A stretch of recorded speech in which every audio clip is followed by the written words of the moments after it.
광주광역시에서 1톤 화물차에 시신을 싣고 다니던 60대 남성이 긴급 체포가 됐습니다. 차에다 시신을 싣고 다녔습니다.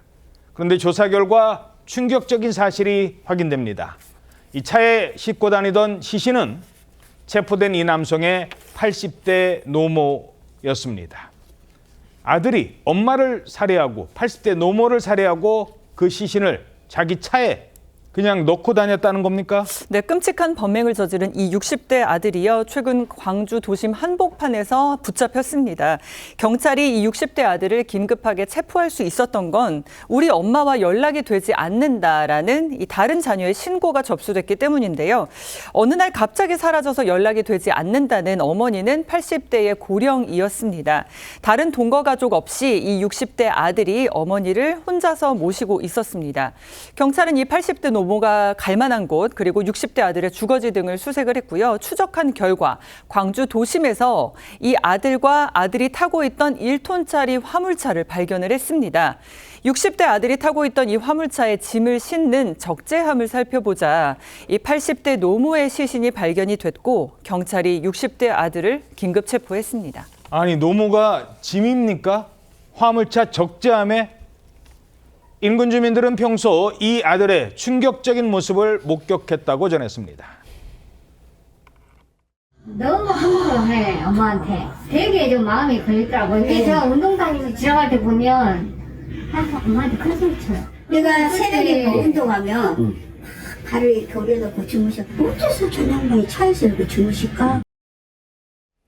왜 엄마를 차에다가 그 시신을 넣어놨을까요? 평소에도 이 80대 어머니가 차에서 잠을 잤다고요? 목격자들에 따르면 이들 모자의 사이는 좋았다, 좋지 않았다를 반복해 왔다고 합니다. 사이가 좋을 때는 같이 장을 보러 새벽에 차를 타고 다니곤 했는데 사이가 좋지 않아 보일 때는 이 노모가 집이 아니라 차량에서 잠을 자는 모습이 목격되었다고 합니다. 관련 보도에 따르면 아들이 평소에 모는 화물차에는 이불과 생활 도구 등 평소 생활 흔적이 그대로 남아 있었다고도 알려지고 있습니다. 또 주민들에 따르면 사이가 좋지 않을 때는 아들이 어머니에게 욕설을 하는 모습도 종종 목격되었다고 합니다. 예. 자, 그런데 물론 살인범으로 지금 추정이 된 상황입니다만 이 아들 얘기도 좀 들어보죠. 엄마한테 왜 그렇게 욕을 했답니까? 그게 원인으로 추정되는 게 뭐냐면 이제 경찰에 따르면 사망한 80대 노모가 치매를 앓고 있었다고 합니다. 그 증상이 다소 심한 중증이었다고 하는데 그 노모를 잠깐씩 마주치는 주민들은 잘 몰랐지만 그 노모와 함께 살면서 계속 그 노모를 보살폈던 60대 남성은 아마 추정컨대는 80대 어머니의 그 치매 증상을 계속해서 겪어왔을 것으로 보이고 이 60대 남성은 경찰에서 오랜 병간 후에 지쳤고 또 생활고로 힘들어서 범행을 저질렀다. 이렇게 진술한 것으로 알려지고 있습니다. 예. 자, 또 다른 주민은 이들 모자를 이렇게 기억했습니다.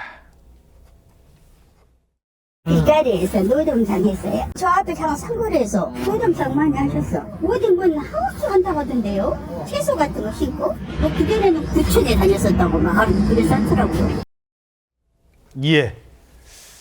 노모가 평소에 노점상 하면서 그렇게 또 채소도 팔고 이렇게 좀 어렵게 살았다고요? 네, 주민들은 모자를 그렇게 기억하고 있었습니다. 그런데 무슨 문제가 있었는지요? 이 경찰 조사 결과 60대 아들은 최근에는 별다른 직업이 없이 지내고 있었습니다. 그러니까 생활고에 장기간 간병까지 겹치게 된 상황이었다라고 보시면 되는데요. 관련 보도에 따르면 이 아들이 80대 이 어머니를 살해하던 당일 어머니는 집을 나가서 안 보였다라고 하는데요.